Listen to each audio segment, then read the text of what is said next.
MLC కవిత కాసేపట్లో ఢిల్లీకి చేరుకోనున్నారు. రాత్రి 11:30 ఈడీ కార్యాలయానికి తరలించనున్నారు అధికారులు. రాత్రంతా కవిత ఈడీ ఆఫీసులోనే ఉండనున్నారు. ఈడీ కార్యాలయం వద్ద పోలీసులు 144 సెక్షన్ విధించారు. భారీగా బ్యారికేడ్లు ఏర్పాటు చేశారు.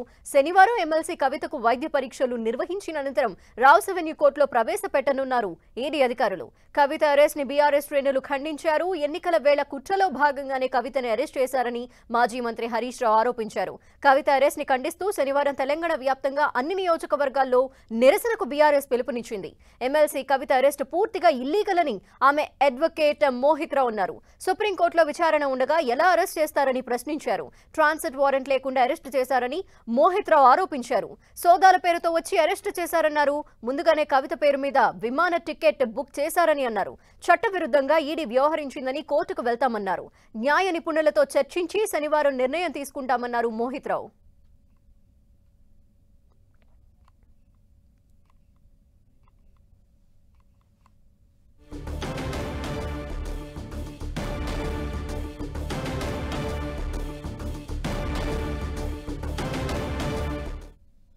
పిటిషన్ పెండింగ్ ఉన్నప్పుడు అది మంగళవారంకి వాయిదా సుప్రీంకోర్టు వేసినప్పుడు కవిత గారిని ఇల్లీగల్గా అరెస్ట్ చేయడం జరిగింది. ఈరోజు అది అన్కాన్స్టిట్యూషనల్ కూడా.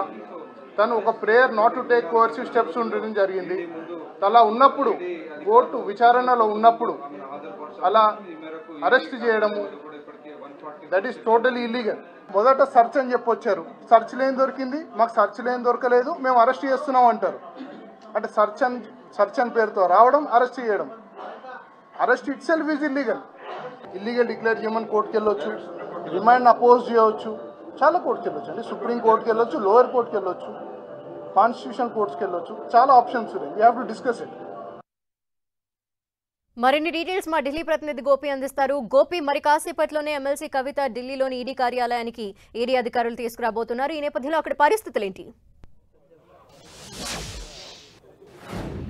Yes, Delhi liquor scam money laundering కేసులో బీఆర్ఎస్ ఎమ్మెల్సీ కవిత ఈరోజు సాయంత్రం అరెస్ట్ అవడం జరిగింది. కవితతో పాటు ఎన్ఫోర్స్మెంట్ డైరెక్టరేట్ బృందం ఢిల్లీలో ల్యాండ్ కాబోతున్నారు. మరి కాసేపట్లో ఇందిరాగాంధీ ఇంటర్నేషనల్ ఎయిర్పోర్ట్ లో కవితను తీసుకొస్తున్న ఫ్లైట్ ల్యాండ్ కాబోతోంది. అక్కడి నుంచి నేరుగా ఢిల్లీలోని ఈడీ కేంద్ర కార్యాలయం ప్రవర్తన్ భవన్ కి కవితను తీసుకొస్తారు. ఈ రాత్రికి ఆమెని ఇక్కడే ఉంచడం జరుగుతుంది. ప్రస్తుతం ప్రవర్తన్ భవన్ వద్ద నేనున్నాను. ఈడీ కార్యాలయం వద్ద 144 సెక్షన్ ప్రస్తుతం ఇక్కడ అమలవుతుంది. ఢిల్లీ పోలీసులతో పాటు సిఆర్పీఎఫ్ పోలీసుల్ని ఇక్కడ మోహరించడం జరిగింది. ఇక్కడికి ఢిల్లీ ఎన్ఫోర్స్మెంట్ డైరెక్టరేట్ కార్యాలయానికి వచ్చేందుకు 3 దారులు ఉన్నాయి. 3 దారుల్లో 2 దారులని మూసివేయడం జరిగింది. సో ఇక్కడ ఆందోళనలు జరగవచ్చు, అలాగే నిరసనలు జరగవచ్చు. బీఆర్ఎస్ కు సంబంధించిన శ్రేణులు ఇక్కడికి రావచ్చు అన్న ఉద్దేశంతో ముందస్తుగానే కవితను హైదరాబాద్ లో అరెస్ట్ చేసిన వెంటనే ఇక్కడ ఢిల్లీ ఈడీ కార్యాలయం వద్ద 144 సెక్షన్ విధించడం జరిగింది. చూడొచ్చు, ఈడీ కార్యాలయం మొత్తాన్ని కూడా బ్యారికేడ్లతో సీల్ చేయడం జరిగింది. సిఆర్పీఎఫ్ ఫోర్స్ ని కూడా ఇక్కడ సిద్ధంగా ఉంచడం జరిగింది. ఢిల్లీ పోలీసులతో పాటుగా గతంలో కూడా ఈడీ కవితను ప్రశ్నించేందుకు ఇక్కడికి వచ్చినప్పుడు 3 రోజుల పాటు కవితను ఈడీ అధికారులు ప్రశ్నించడం జరిగింది. సుమారు 27 గంటల పాటు ఇదే కార్యాలయంలో ప్రవర్తన్ భవన్ లో ఇటు కవితను ప్రశ్నించారు.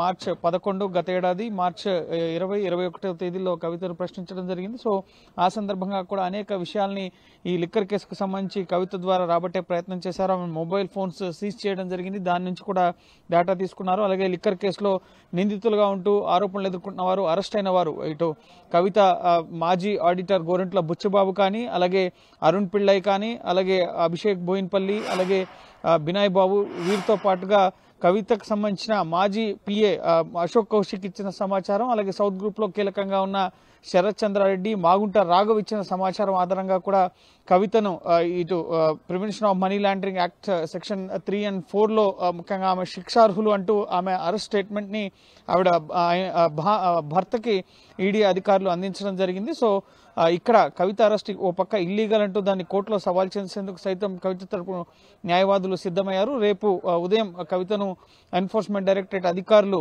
ఇక్కడ ఆమెకు వైద్య పరీక్షలు నిర్వహించిన తర్వాత ఆర్ఎంఎల్ ఆసుపత్రికి తీసుకెళ్లడం జరుగుతుంది. అక్కడ ఆమెకి వైద్య పరీక్షలు నిర్వహించడం జరుగుతుంది. అనంతరం ఆమెని రేపు సాయంత్రం 5:20 లోపు రౌజ్ అవెన్యూ కోర్టులో, అరెస్ట్ అయిన 24 గంటల లోపు కోర్టులో ప్రొడ్యూస్ చేయాల్సి ఉంటుంది. సో ఇక్కడ ఈడీ కార్యాలయంలోనే ప్రవర్తన్ భవన్లోని ఈ రోజు రాత్రికి ఆవిడ ఉండబోతున్నారు. మహిళా కానిస్టేబుల్స్ అలాగే మహిళా అధికారులు కూడా ఆవిడతో పాటు ఇక్కడ ఉంటారు. కవిత అరెస్ట్ లో కూడా ఒక మహిళా అధికారి ఉన్నారు కాబట్టి సో ఎటువంటి నిబంధనలకు విరుద్ధంగా కాకుండా నిబంధనల ప్రకారమే కవిత అరెస్ట్ ప్రొసీజర్ ని ఈడీ అధికారులు పాటిస్తున్నారు. రేపు వైద్య పరీక్షల అనంతరం ఆవిడని రౌజ్ అవెన్యూ కోర్టుకు తీసుకెళ్తారు.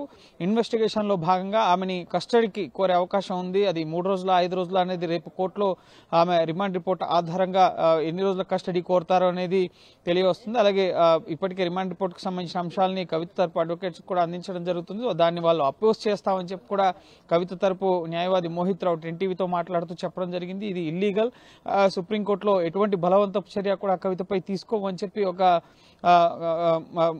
ముందస్తుగానే ఈడీకి సంబంధించిన న్యాయవాది సుప్రీంకోర్టుకు తెలిపారు. కానీ దాన్ని ఉల్లంఘిస్తూ కవితని ఈ రోజు అరెస్ట్ చేశారు. మొదట సెర్చ్ అన్నారు, ఆ తర్వాత అరెస్ట్ అన్నారు. ముందస్తుగానే ఫ్లైట్ టికెట్ బుక్ చేశారు. సో ఇది ముందస్తు ప్రీ ప్లాన్ లో భాగంగా చట్టవిరుద్ధంగా జరిగిన అరెస్ట్ ఇది. దీన్ని మేము ఖచ్చితంగా సవాల్ చేస్తాం. సో దానికి ఎటువంటి ఏ గ్రౌండ్స్ కింద కోర్టులో పిటిషన్ ఫైల్ చేయాలి అన్న అంశానికి సంబంధించి కూడా వాళ్ళు రేపు న్యాయ నిపుణులతో చర్చించబోతున్నారు. మరోపక్క కేటీఆర్ అలాగే బీఆర్ఎస్ కి సంబంధించిన కొంతమంది నేతలు కూడా రేపు ఢిల్లీ రాబోతున్నారు. అలాగే ఇటు సుప్రీంకోర్టులో మహిళల ఈడీ విచారణకు సంబంధించిన అంశం సుప్రీంకోర్టులో పెండింగ్ లో ఉంది. మంగళవారం మార్చి 19వ తేదీన ఆ కేసు కూడా విచారణ రాబోతోంది. సో ఈ కేసుకు సంబంధించి సుప్రీంకోర్టులో కూడా కవిత అరెస్టుకు సంబంధించిన అంశాలను కూడా వాళ్ళు ప్రస్తావించబోతున్నారు. సో ముందస్తుగా ఎటువంటి నిరసన కార్యక్రమాలు ఆందోళనలు జరగకుండా ఉండేందుకు ఇక్కడ భారీగా పోలీసు అధికారులను అయితే మోహరించడం జరిగింది. ఈడీ కార్యాలయానికి వచ్చే 3 రూట్లలో పూర్తిగా 2 రూట్లు బ్లాక్ చేశారు. కేవలం ఒక రూట్ మాత్రమే అలో చేస్తున్నారు మీడియా పర్సన్స్ కానీ పోలీసులకు కానీ మిగతా వారికి. సో చూడొచ్చు ఇక్కడ 144 సెక్షన్ ని ఏర్పాటు చేయడం జరిగింది. ముఖ్యంగా ఎటువంటి నిరసనలు కానీ 4గురికి మించి ఎక్కువ బయట వ్యక్తులు ఇక్కడ గుమిగూడడం కానీ ఇటువంటివి చేస్తే కనుక 144 సిఆర్పిసి కింద ఈ నిబంధనలు ఉల్లంఘిస్తే కనుక చట్టపరమైన చర్యలు తీసుకుంటాము అని చెప్పి deputy commissioner of police New Delhi district నుంచి ఒక నోటీస్ బోర్డుని కూడా ఇక్కడ ఢిల్లీ పోలీసుల తరఫున ఒక వార్నింగ్ కాషన్ బ్యానర్ ని కూడా ఇక్కడ ఏర్పాటు చేయడం జరిగింది. సో ఖచ్చితంగా ఈ కేసులో ఒక కీలక దశకు చేరిందని చెప్పాలి. ఢిల్లీ లిక్కర్ స్కామ్ కేసు దర్యాప్తు అనేది 19 నెలలుగా ఈ కేసుని సిబిఐ ఈడీ ఇన్వెస్టిగేట్ చేస్తున్నాయి. సిబిఐ అవినీతికి సంబంధించిన అంశం పైన అలాగే ఎన్ఫోర్స్మెంట్ డైరెక్టరేట్ మనీ లాండరింగ్ సంబంధించిన అంశం పైన దర్యాప్తు చేస్తున్నాయి. సౌత్ గ్రూప్ కి సంబంధించి ముఖ్యంగా కవిత ఈ కేసులో సౌత్ గ్రూప్ లో ఒక కీలక భాగస్వామిగా ఉన్నారు. ఈ కేసులో అరెస్ట్ అయిన 3వ రాజకీయ ప్రముఖురాలు కవిత. సో ఈ కేసుకు సంబంధించి ఇప్పటి వరకు మనీష్ సిసోడియా అలాగే ఆప్ ఎంపీ సంజయ్ సింగ్ తో పాటుగా ఇటు ఇప్పుడు బీఆర్ఎస్ ఎమ్మెల్సీ కవిత అరెస్ట్ కావడం జరిగింది. సో ఖచ్చితంగా దర్యాప్తు సంస్థలని బీజేపీ ప్రభావితం చేస్తుంది అని ఒక ఆరోపణ అయితే బీఆర్ఎస్ చేస్తున్న పరిస్థితి ఉంది. కానీ ఈ కేసు ఇన్వెస్టిగేషన్ త్వరగా ముగించాలి అని చెప్పి సుప్రీంకోర్టు ఇటీవల ఎన్ఫోర్స్మెంట్ డైరెక్టరేట్ కూడా 6 నెలల గడువు ఇవ్వడం జరిగింది. సో ఆ గడువు పూర్తయ్యేలోపు ఇన్వెస్టిగేషన్ ని పూర్తి చేయాలన్న ఆలోచనలో భాగంగా కూడా ఇటు ముందస్తుగానే ఈ కేసు ఇన్వెస్టిగేషన్ మరింత ముందుకు తీసుకెళ్లేందుకు దర్యాప్తు సంస్థలు వ్యవహరిస్తున్నట్లుగా తెలుస్తుంది. అమిత్ షా కూడా ఈ అంశానికి సంబంధించి స్పందించడం జరిగింది. ఇందులో ఎటువంటి దర్యాప్తు సంస్థల దుర్వినియోగం లేదు, వారి వద్ద ఉన్న పక్కా ఆధారాలతోనే అరెస్ట్ చేయడం కానీ ఈ కేసు దర్యాప్తును ముందుకు తీసుకెళ్తున్నారని చెప్పి అమిత్ షా కేంద్ర హోంమంత్రి కూడా స్పందించడం జరిగింది. ఈరోజు ఇటు కేటీఆర్ కానీ హరీష్ రావు కానీ రేపు రాష్ట్ర వ్యాప్తంగా జిల్లా కేంద్రాల్లో నిరసనలకు పిలిపించారు. బీజేపీ ఇటు కాంగ్రెస్ పార్టీ కుమ్మక్కై ముఖ్యంగా రాజకీయంగా బీఆర్ఎస్ ని ఎదుర్కోలేక ఎలక్షన్ సమయంలో ఈ విధంగా అక్రమ అరెస్టులకు పాల్పడ్డారన్న ఆరోపణలు బీఆర్ఎస్ నేతలు చేయడం జరిగింది. సో దీనిపైన అమిత్ షా కూడా స్పందించారు. ఎటువంటి దుర్వినియోగం చేయడం లేదు దర్యాప్తు సంస్థల్ని. దర్యాప్తు సంస్థలు ఏవైతే వారి వద్ద ఉన్న ఆధారాల ప్రకారమే ఇన్వెస్టిగేషన్ చేస్తున్నాయని చెప్పి అమిత్ షా కూడా చెప్తున్నారు. సో ఖచ్చితంగా కీలక ఆధారాలు అయితే ఇటు కవితకు వ్యతిరేకంగా ఇటు ఎన్ఫోర్స్మెంట్ డైరెక్టరేట్ వద్ద ఉన్నట్లుగా తెలుస్తుంది. గతంలో ఈ కేసులో సుమారు 14-15 మంది ఈడీ ఇన్వెస్టిగేషన్ లో అరెస్ట్ అవడం జరిగింది. అలాగే ఇటీవల కవిత మాజీ పిఏ అశోక్ కౌశిక్ ఇచ్చిన స్టేట్మెంట్ కానీ మాగుంట రాఘవ అలాగే అభిషేక్ ఇటు శరత్ చంద్రారెడ్డితో పాటుగా అరుణ్ పిళ్ళై, గోరింట్ల బుచ్చిబాబు కవిత ఆడిటర్ అలాగే గతంలో కవిత ఫోన్లను సీజ్ చేయడం జరిగింది 11 ఫోన్లని. సో వాటి నుంచి సేకరించిన డేటా అలాగే ఎవరైతే విజయ్ నాయర్ కి ముఖ్యంగా కవిత ఫేస్ టైమ్ లో మాట్లాడుతూ అరుణ్ పిళ్ళై నా మనిషి, అతనితో మాట్లాడితే నాతో మాట్లాడినట్టే అన్న అంశాలను కూడా ఈడీ ఛార్జ్ షీట్ లో ప్రస్తావించడం జరిగింది. సమీర్ మహేంద్రకు సంబంధించిన ఛార్జ్ షీట్ లో అనేక సార్లు కవిత పేరు రావడం రావడం జరిగింది. సో ఖచ్చితంగా కవితకు సంబంధించిన ఎవిడెన్స్ ఉన్న నేపథ్యంలోనే దర్యాప్తు సంస్థలు ఈ స్టెప్ తీసుకున్నట్లుగా తెలుస్తుంది. సో రేపు ఈ అరెస్టులకు సంబంధించి లీగల్ ఫైట్ అయితే మేము చేయబోతున్నాం అని చెప్పి కవిత తరపు న్యాయవాదులు చెప్తున్నారు. అది రౌజ్ అవెన్యూ కోర్టులో కానీ సుప్రీంకోర్టులో కానీ న్యాయ పోరాటం చేస్తాం. ఇది అక్రమ అరెస్ట్, ఖచ్చితంగా ఈ కేసు తనకి ఎటువంటి సంబంధం లేదన్న విషయాలకు సంబంధించి కూడా కవిత అయితే న్యాయ పోరాటం చేయబోతోంది. Thank you Gopi.